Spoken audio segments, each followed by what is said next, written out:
to the heartbeat of America.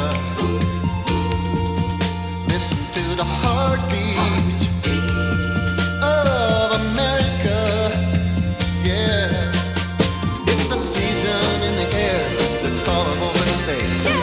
Mountain lake, magic place, feel the heartbeat of America. When your heart beats for the great outdoors, see your Chevy dealer, where you'll find over 90 different ways to enjoy it all.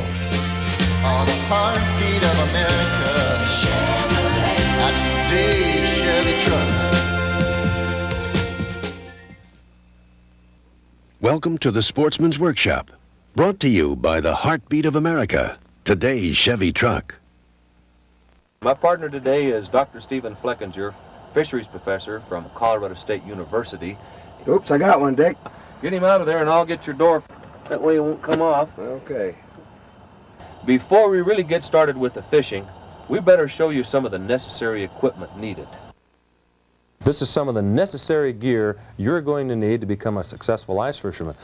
We start off with the basic ice fishing rod, and you can use any rod you want to, but quite honestly, the shorter the rod, the better. And hey, let me tell you something. Sometime during the summer, if you happen to break one of your spinning rods, all you have to do is take any type of a saw, cut it off just at the foregrip of the rod, cut your rod off to the desired size, 2 foot, 3 foot, epoxy the rod down inside of your reel handle, your old reel handle by the way, and you have an ice fishing rod. But the thing you have to remember, and I believe is very important, is the sensor tip. If you'll note here, this sensor tip is all important, and let me explain exactly why. Everybody understands that the metabolism of the fish has changed dramatically. They're in cold water, they're moving very, very slowly, and they hit very lightly. The lightest touch, I can just barely touch this jig, and you can see the sensor tip move, and as a matter of fact, if you concentrate, you can see it continue to bob up and down. That's critical because you can sense the very, very lightest touches, which is what 90% of your fish are going to do, 90% of the time, the very, very light touch. Keep your rods short, they're easy to manage, and just like you're going to see on the ice when we get back out there, that it's a lot more comfortable to fish with a short rod. Once again, doesn't matter how long it is, just personal preference. Then you get into some of the lures. If you notice over here, we've got a assortment of lures. We've got, starting over here, the grubs is which we caught the fish on, and probably going to catch a tremendous amount of our fish. Just a simple plastic grub hooked on a 1/32 ounce lead head. 1/32 ounce. Then you have the shortened grub itself. This should be fished with either corn worms or mealworms. Now into the hair jigs of various sizes, all the way up through and including the 1 ounce right down here below. Now the 1 ounce here, what we're talking about basically is Mackinaw fishing.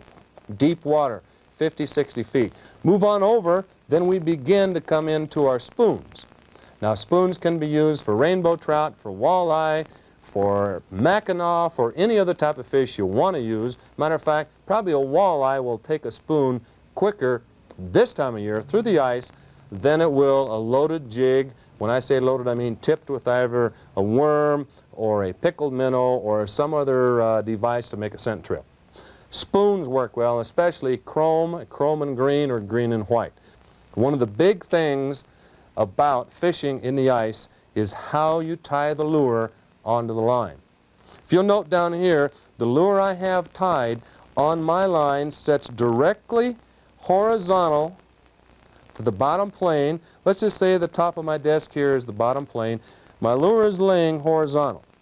Anytime you're using a jig or a piece of live bait, such as a pickled minnow, it must be horizontal because you'll catch twice as many fish.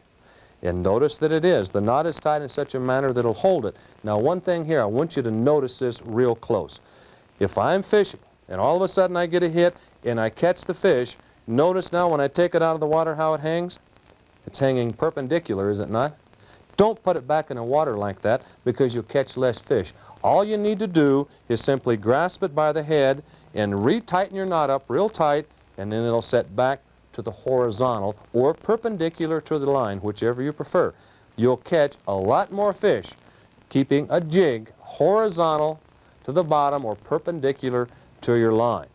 And if you really want to get into tipping, now when I say tipping, I mean using some type of a live bait or bait as an addition onto a lure. You have fireballs. They work extremely well. They come packaged in any color in the world. I prefer the fluorescent reds because I think they work best on trout. Now sometimes the white eggs will work better on perch. Then you get into pickled minnows. And again, using a pickled minnow here on the jig, it must sit horizontal, just like the thing is swimming in the water. That's the big key. And one other thing on ice fishing, the use of scent. Trilene and Berkeley Strike is probably some of the best scent additive you can use when you're using just straight spoons or straight jigs.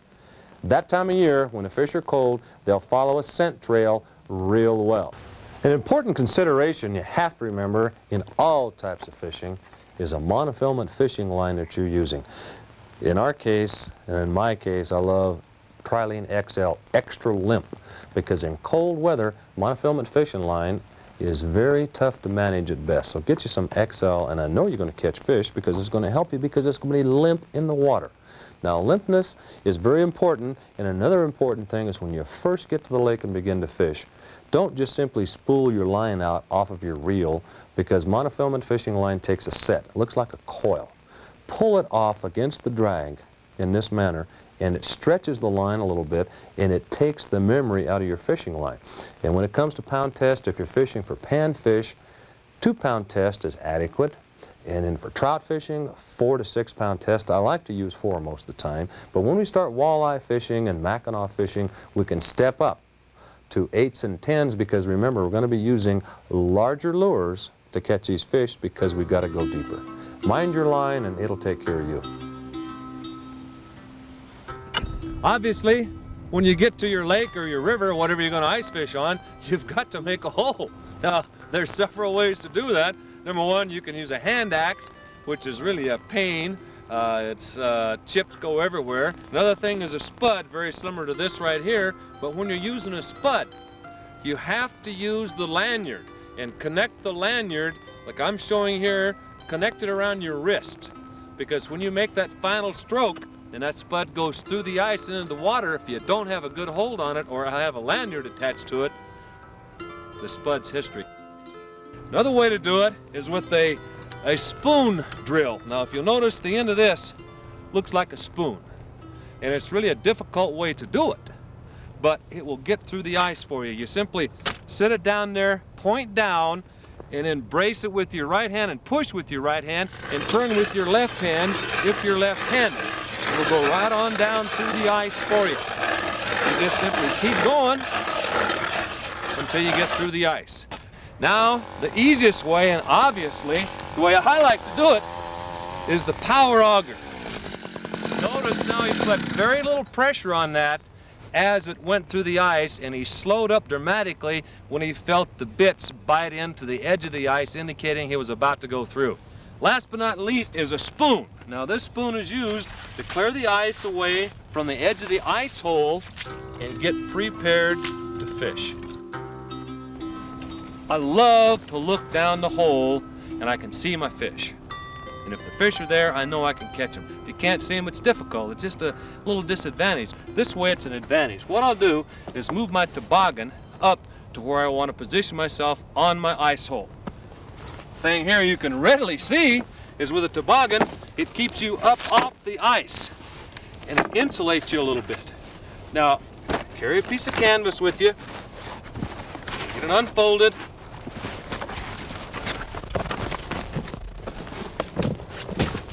and get it over your head, such as I'm showing right here. Of course, you'll have your fishing rod when you get down in there, but you simply lean forward over to the front of your toboggan and cover yourself up and pull down. Just another way to do it. Now, of course, you don't have to be, again, this elaborate. Most of the time, what I'll do is I'll simply have my lunch and my coffee and my black bucket, my old trusty bucket, and I'll sit down here right on my bucket and I'll jig. Of course, you can remember this when we talked about equipment. This is that sensor tip that you got to have when you're jigging through the ice. You'll be more successful with it. The sensor tip, very sensitive. But that's just a way to do it right there. Now, you don't have to sit here all the time. What you can do is set your rod and reel up in your bucket where your sensor tip is right over your hole, and you can sit here or move around a little bit and make your sensor tip do the work for you, such as this, your jigging motion. This is a fairly portable ice shanty. What Steve has done here, I'm sure you can notice that the carriage was made out of a couple of pairs of old skis. The ice house itself is basically 3/8" plywood. We have horizontal supports to keep it open this way, and it unfolds, nice and portable, fits well in the back of a pickup truck. Basically all you need for ice fishing, extremely cold weather. We also have a small portable propane heater inside this unit. You can see the propane bottles here, a 25-pound bottle, and keeps it quite cozy.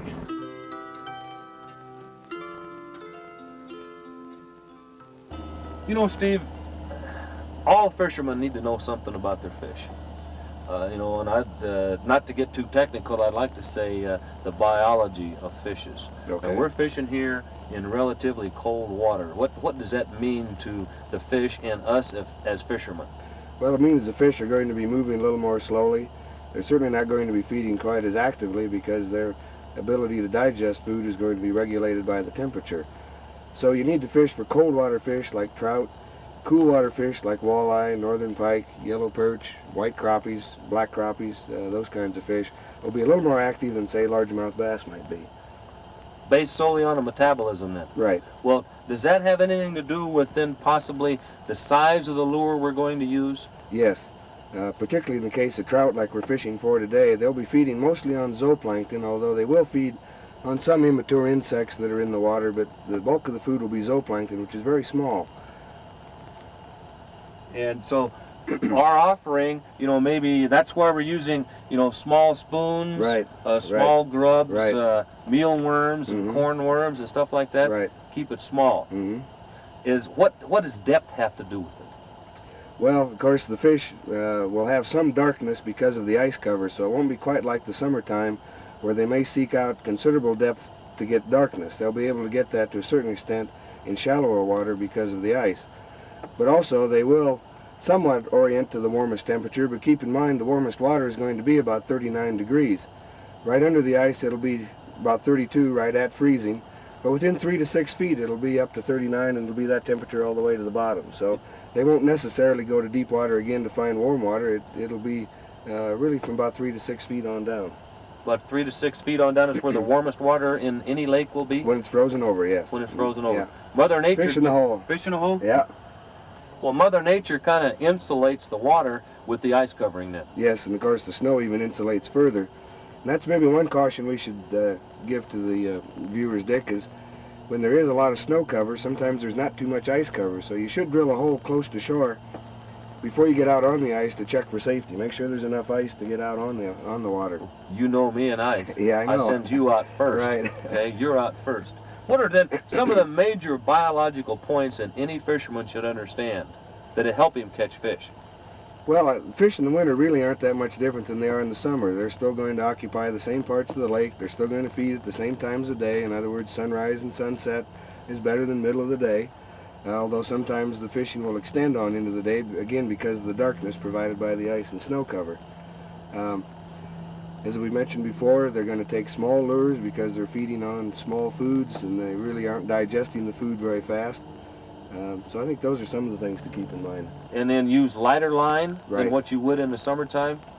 Now the lighter line is in part because the water is so clear the fish can see it, but also lighter line doesn't kink as much in the cold weather, so you can get a straighter line and particularly you get better jigging action to the lures that you're fishing with. And then just get out on your particular body of water and pay particular attention to structure, which we're going to go over a little bit later in the show today, and fish. Mm-hmm.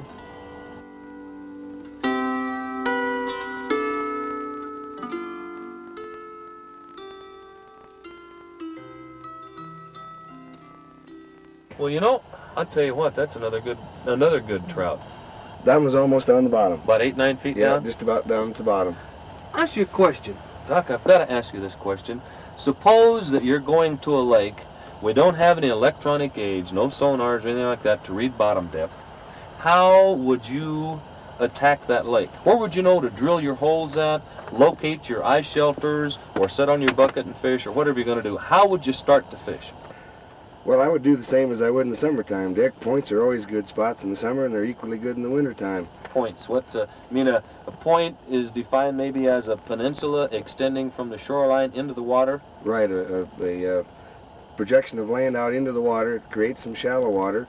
Also, as fish move around the shoreline, they have to go around that point, so it's kind of a funneling. Creates a corner. Right. Creates a corner. So locate near points, and what? Under submerged islands maybe, or Certainly if you knew where some submerged islands were from summer fishing, I would start there too, but you may not know that, and we're going to talk a little later in the program about electronic gear to locate those kinds of structures. how about islands that just stick right out of the the surface of the ice? Is that a good Sure, location? that creates shallow water again too.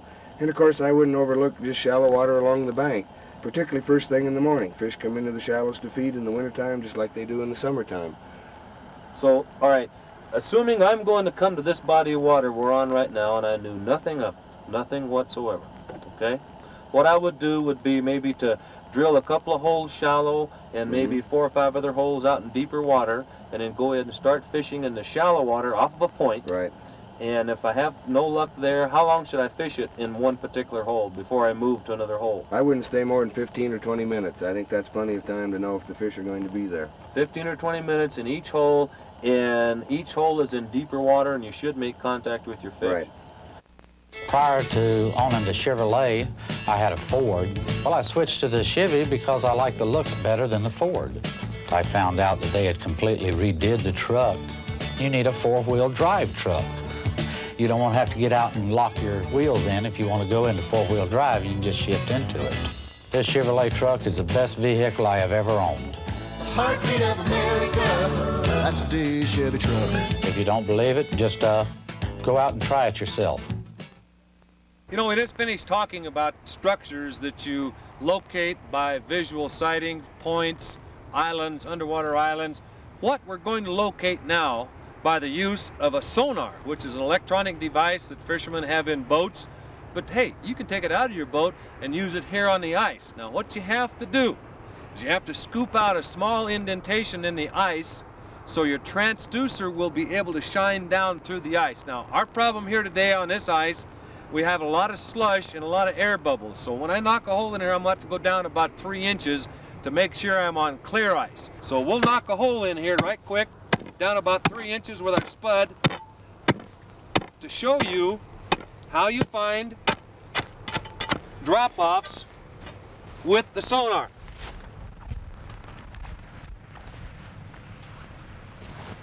Steve, you should set that in for me and read me the depth. Okay. We'll see what we got right here. Turn it on. Turn the power up sufficient enough to read the bottom. It's running about 13 feet. All right, we're setting at 13 feet right here. And we got to find out what the bottom slope looks like to locate the best areas to catch a fish.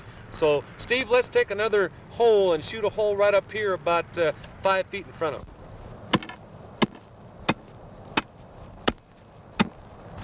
Give me a depth reading there, will you, Steve?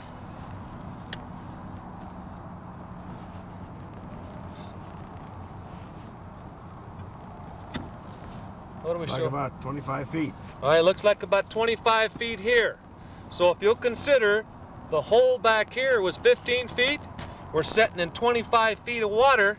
Now what's the distance between here? What, 8 feet? 8 So on feet. 8 feet, it drops in 10-foot slope this way. Guarantee you there'll be fish here. This is what you're looking for. The best drop off in the area that will hold the fish.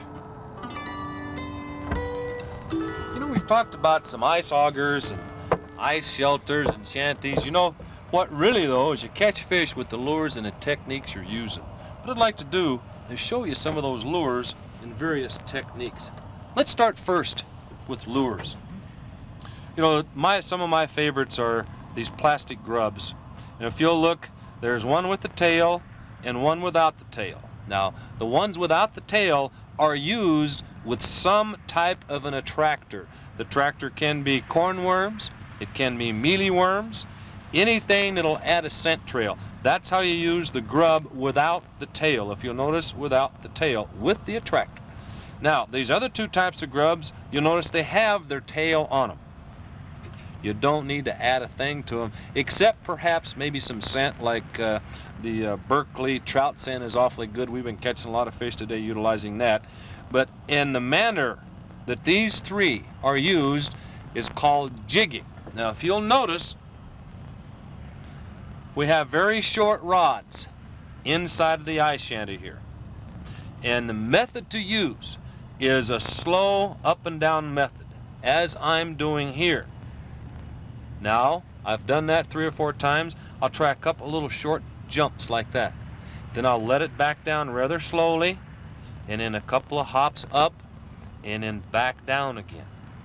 Then some short, slow ones way up high, letting it way back down. Now, usually a fish is going to hit it on the fall. And that's the proper method to use. That's the jigging method.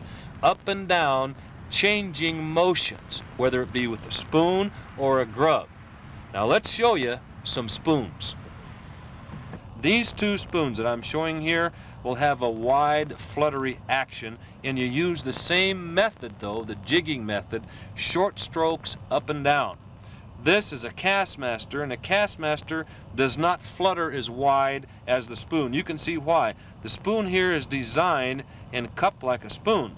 The Castmaster is rather like a pencil, straight up and straight down. Real tight action to hold a pattern. These are excellent lures to use, and some of the most popular colors are silvers, silver and oranges, silver and reds, or pearls. Good popular colors. Now, let's get into hair jigs.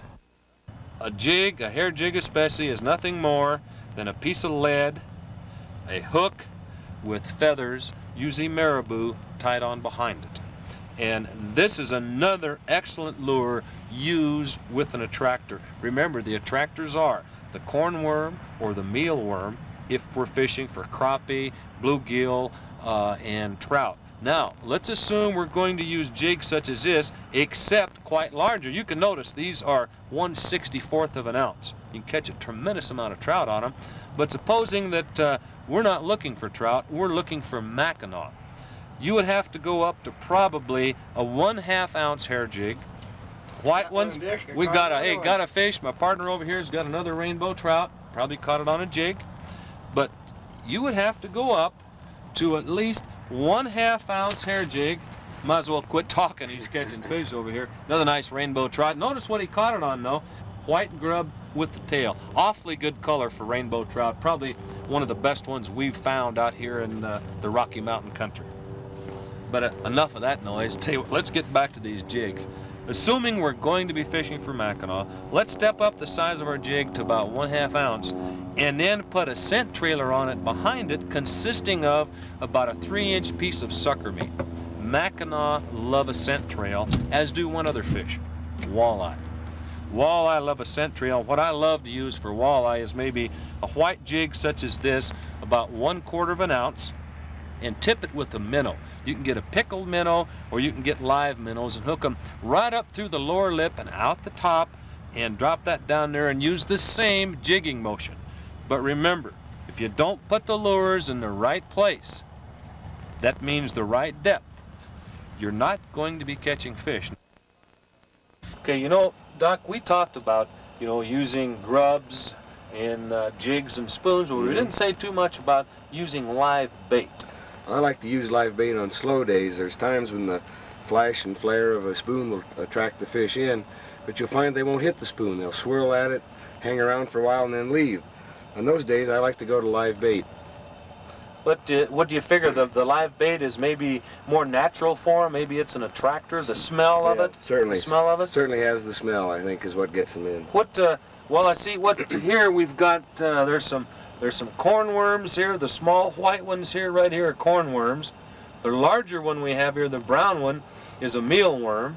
And you know, there's wax worms and 2 or 3 other different types of things. You can also use the old standby salmon eggs. Again, we talked about keeping our lures and our bait small. Yeah. And so you only use 1 egg, which may mean you have to use a size number 12 bait hook when you're using eggs. Yeah, right. You know, to keep it small enough so they'll take it for you. Yeah.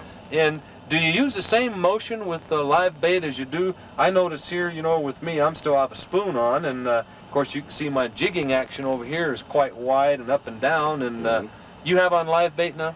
I have on live bait, and I don't usually move it in a jigging manner like that, but sometimes I'll raise my rod tip up like this and just let it settle down. And there's something about that sinking bait that seems to attract the fish in. The fall. Yeah, the fall of that bait. But most of the time I just let it hang there motionless. Just hang there motionless. And that produces your live bait hits. Right.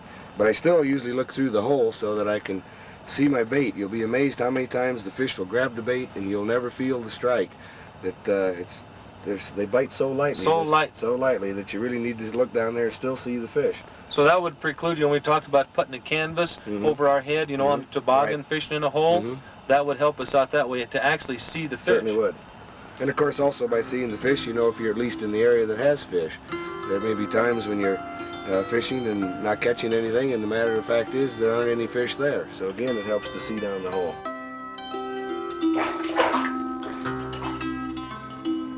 Well, Dr. Fleckinger, I want to thank you very much for lending your expertise to our fishing outing today.